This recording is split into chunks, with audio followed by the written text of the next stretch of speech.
So let me talk about old Rolling Stone magazine. Now they want to feature black artists. Now they want to talk about the artists that they ignored in the past. And my reaction.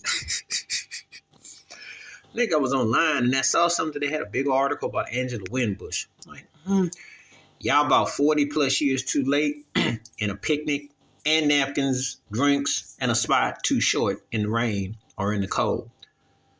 You know, these publications go out of their way back then. I remember being a kid reading Rolling Stone, and I thought it was a hip and happening thing because it was. I mean, it's supposed to be the creme de la creme. But I remember, they had some black faces on their cover in the 70s. Like O.J. Simpson was on there. You had to be real prominent and big time black. And of course, Michael Jackson, multiple times. Prince, multiple times. Whitney Houston, multiple times. Stevie Wonder made it. Marvin Gaye made it. Sly and the Family Stone. Stevie Wonder. Little Richard. Chuck Berry, Jimi Hendrix. Janet Jackson. Beyonce later.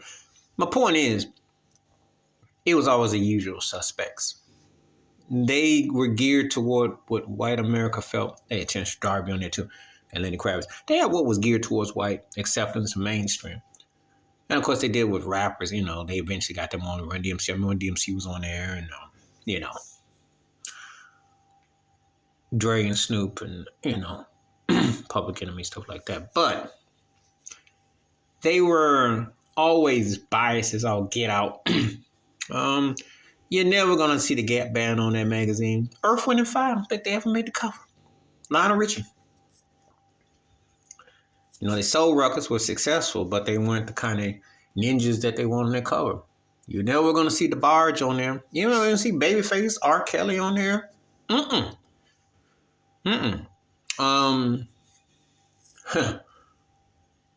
They had Lauryn Hill on there. I think Mary J. Blige was on there.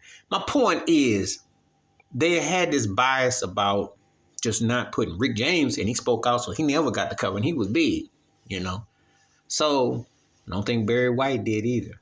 When I think about this stuff, because you got to remember, like, there was a lot of Ohio players that didn't make the cover. See, and it's like, well, what's your criteria?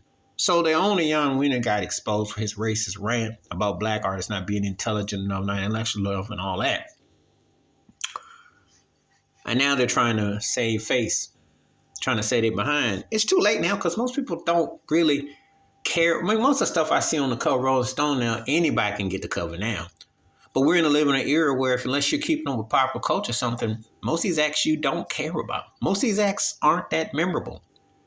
You're not going to sit around breaking your neck like, oh, I got to see who's on the cover. There was a time when that mattered. And it seemed like it was a big deal. But, it wasn't like they didn't reach out to put Gil Scott-Heron on the cover or Luther Vandross on the cover or Freddie Jackson on the cover or Donny Hathaway. I don't think Al Green. I'm not sure if Al Green got. I had to think about that. But I can name a lot of acts that Cameo didn't get the cover, and they were big. Bar-Kays. Matter of fact, I remember one time Axl Rose mentioned the Bar-Kays as their inspiration, and didn't get the cover.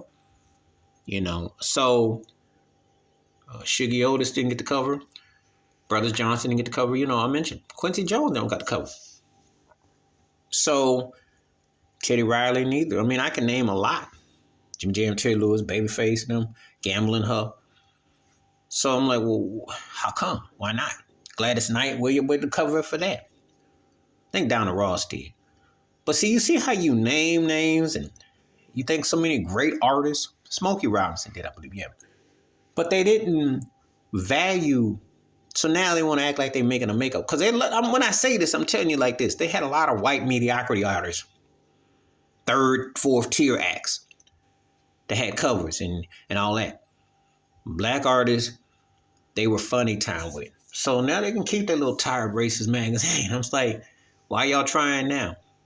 It's not like y'all really matter now like that. No way.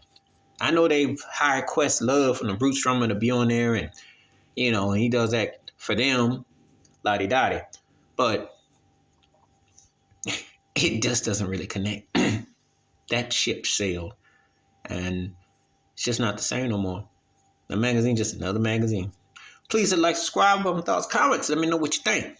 Wash your hands, keep your mind clear, watch out for another, and share it if you like it. I'm out. Peace.